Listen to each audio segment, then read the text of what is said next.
Hello students, welcome back to your own channel School of Backbenchers Education Beyond the Front Row. Well, in this video हम 12th class Business Studies Chapter 2 Principle of Management का Part 3 करने वाले हैं. Then let's begin. So our first topic is Scientific Management. क्या होता है Scientific Management? Principles of Scientific Management means running a business using standardized methods, tools and trained workers to maximise efficiency and output. यानी कि जो principles हैं scientific management के, उनका मतलब है कि आप अपने बिजनेस को कैसे रन कर रहे हो, स्टैंडर्डाइज मेथड्स का यूज करके, टूल्स का यूज करके. आपके पास जो वर्कर्स हैं वो भी ट्रेंड है, बिल्कुल ट्रेनिंग देकर उनको काम पे रखा गया है, जिससे क्या हो, आपकी जो एफिशिएंसी है वो भी मैक्सिमाइज हो जाए और जो आपका आउटपुट है वो भी मैक्सिमाइज हो जाए.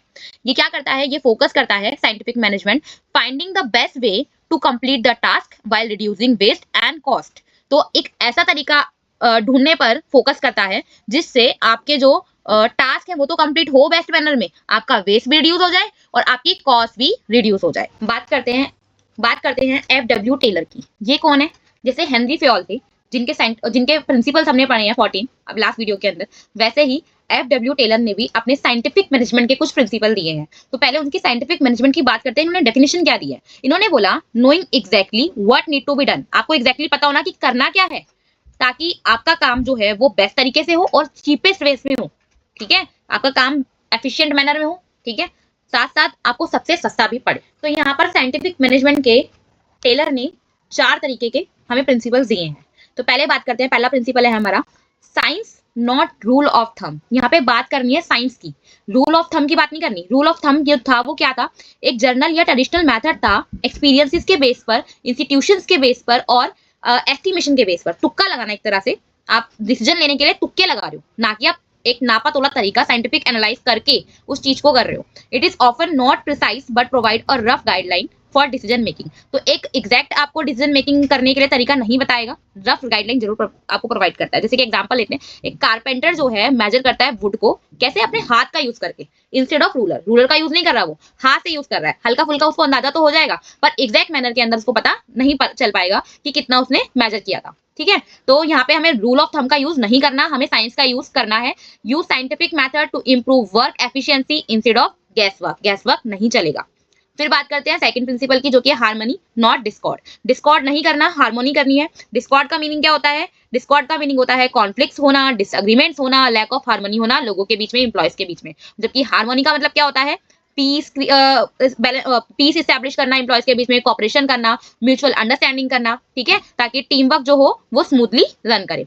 तो harmony not discord, promote team work and mutual understanding between workers and management.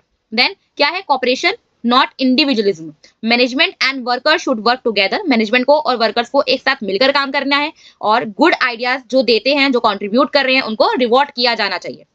Worker development, select and train workers based on their abilities. किसी काम को करने के लिए आपको वर्कर को सिलेक्ट करना है, तो आप कैसे करोगे? उसकी क्वालिटीज के बेस पर, उसकी एक्सपर्टीज के बेस पर. अब पूरी तरह से परफेक्ट तो नहीं मिलेगा, थोड़ा बहुत आपको उसको ट्रेन भी करना पड़ेगा, कभी कभी ज्यादा भी करना पड़ेगा, जिससे आपकी एफिशिएंसी और ग्रोथ दोनों ही मैक्सिमाइज हो सके. तो FW टेलर ने साइंटिफिक मैनेजमेंट किस तरीके से किया जाए उसके लिए कुछ टेक्निक्स भी प्रोवाइड की है. वो टेक्निक्स क्या है? पहली जो है वो है फंक्शनल फोरमैनशिप. यानी कि आपके पास जितने वर्कर हैं उसके अकॉर्डिंग आप अपने वर्क को डिवाइड कर दो. जैसे कि आपके पास अगर एग्जांपल 8 फॉरमैन है, तो आपने 4 में उनको डिवाइड कर दिया. 4 को आपने रख दिया प्लानिंग के लिए, 4 को आपने रख दिया उस प्लानिंग को एग्जीक्यूट करने के लिए. ये आपने किस बेस पे किया? उन एम्प्लॉइज की कैपेबिलिटीज के हिसाब से किया. इससे क्या होगा? स्पेशलाइजेशन आ जाएगी आपके काम के अंदर और आपकी प्रोडक्शन की एफिशिएंसी इंक्रीज हो जाएगी. ठीक है, फॉर एग्जाम्पल एक वर्कर जो है उसको डिफरेंट सुपरवाइजर से इंस्ट्रक्शन लेनी है डिफरेंट टास्क को करने के लिए. मान लो एक एम्प्लॉय है, उसको डिफरेंट टास्क दिए जाते हैं. पहला जो भी टास्क उसको दिया जाता है उसकी एक्सपर्टीज बी के पास है, तो उस काम को करने के लिए वो सुपरविजन किससे लेगा?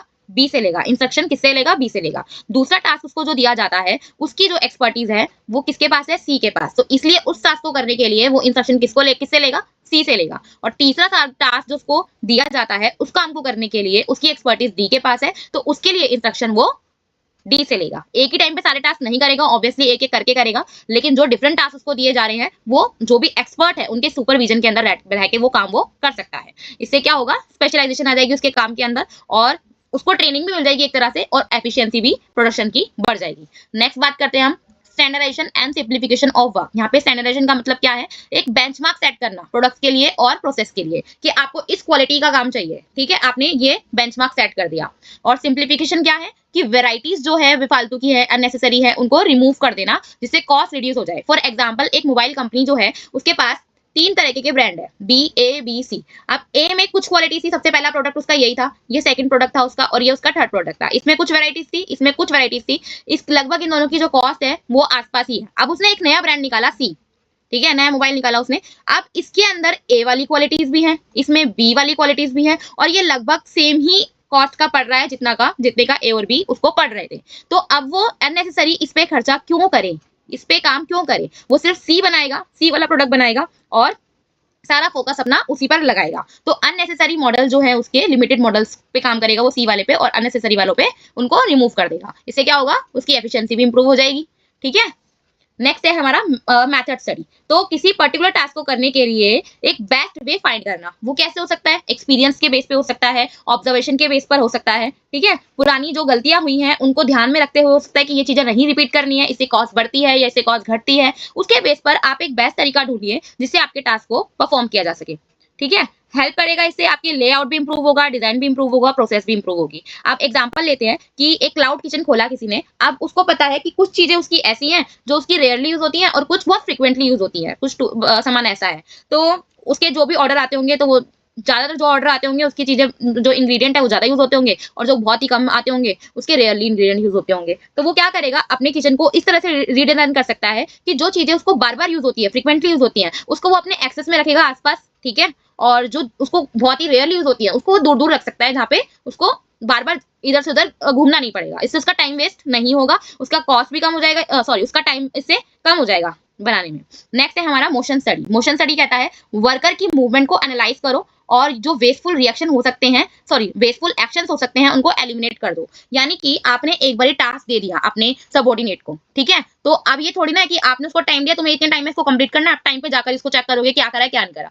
आप समय समय पर उसको मॉनिटर करते रहो, और अगर आपको लगता है कि जो इसका नेक्स्ट एक्शन है वो गलत होने वाला है, इससे कुछ रिसोर्स जो है वेस्ट हो सकते हैं, ये जो एक्शन है इसका वो अनप्रोडक्टिव साबित हो सकता है, तो आप उसको वहीं रोको, वहीं उसको करेक्ट करो। तो ये आप कैसे कर सकते हो, उसको कॉन्टिन्यूअस मॉनिटर करते हुए। तो इससे क्या होगा, आपकी एफिशिएंसी इंक्रीज होगी क्योंकि आप अनप्रोडक्टिव मोशंस को पहले से ही रिमूव कर दोगे। इसका जो एग्जाम्पल है वो गलत आ गया है इसके अंदर, आपको आई होप आपको समझ में आ गया होगा वैसे। ओके, तो नेक्स्ट जो है हमारी टेक्निक वो है time study. Measuring standard time required to complete a task. एक पर्टिकुलर टास्क को करने के लिए टाइम को स्टैंडर्डाइज कर देना, इतना टाइम दिया जाता है आपको इस टास्क को करने के लिए। इससे क्या होगा, आपके वर्क टारगेट्स जो हैं वो भी सेट कर पाओगे और वेजेस को भी सेट कर पाओगे, ठीक है। जैसे कि आपने बोला एक फैक्ट्री वर्कर को अगर आप 50 आइटम्स को आपको टाइम दिया जाता है असेंबल करने के लिए, 8 घंटे दिए जाते हैं, आप इसे वेजेस के रेट भी सेट कर सकते हो, उसके टाइम भी आप सेट कर दिया, आपने उसके टास्क को भी सेट कर दिया।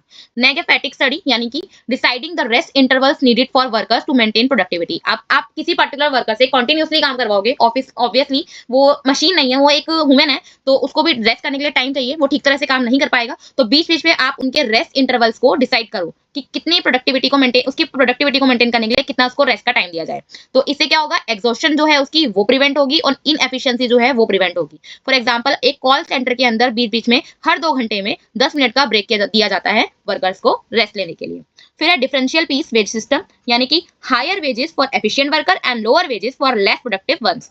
तो इससे क्या होगा, वर्कर्स के बीच में प्रोडक्टिविटी इंक्रीज होगी। फॉर एग्जांपल एक वर्कर को बोला जाता है कि अगर आप 10 प्लस यूनिट बनाते हो तो आपको यूनिट बनाने के 1 यूनिट बनाने के 50 रुपए मिलेंगे एक दिन के अंदर, और अगर आप एक दिन के अंदर 10 से कम यूनिट बनाते हो तो आपको 40 पर यूनिट ही दिया जाएगा। तो इससे क्या होगा कि आपने जो अच्छा काम किया जिसने, उसको ज्यादा आपने वेजेस दिए, और जिसने अच्छा नहीं किया कंपैरेटिवली आपने उसको लेस दिया, ताकि जो मोटिवेशन है वो क्रिएट हो सके एम्प्लॉयज के बीच में, ठीक है। Mental revolution, change in mindset of workers and management from competition to cooperation. तो जो वर्कर्स है उनके बीच में कंपटीशन भी क्रिएट नहीं करना, ऐसा भी ना हो कि कंपटीशन क्रिएट हो जाए कि भाई उसको तो 50 रुपीज मिल रहे हैं पर यूनिट, मेरे को 40 में मिल रहे हैं। वो फिर क्या करेगा, उसको उसका माइंडसेट जो है उसको दिमाग में ये लेकर आएगा कि उसको ज्यादा पैसे मिल रहे हैं, वो टास्क नहीं देखेगा टास्क कितना किया था उसने, उसने कितना किया था। तो आपको ये भी ध्यान रखना है कि मैनेजमेंट और वर्कर्स के बीच में कॉपरेशन क्रिएट करना है, ना कि कॉम्पिटिशन। तो प्रॉफिट शेयरिंग और टीम वर्क पर भी फोकस करना है। तो एम्प्लॉयर्स प्रोवाइड करे बेटर वर्किंग कंडीशन एम्प्लॉयज के लिए, ठीक है,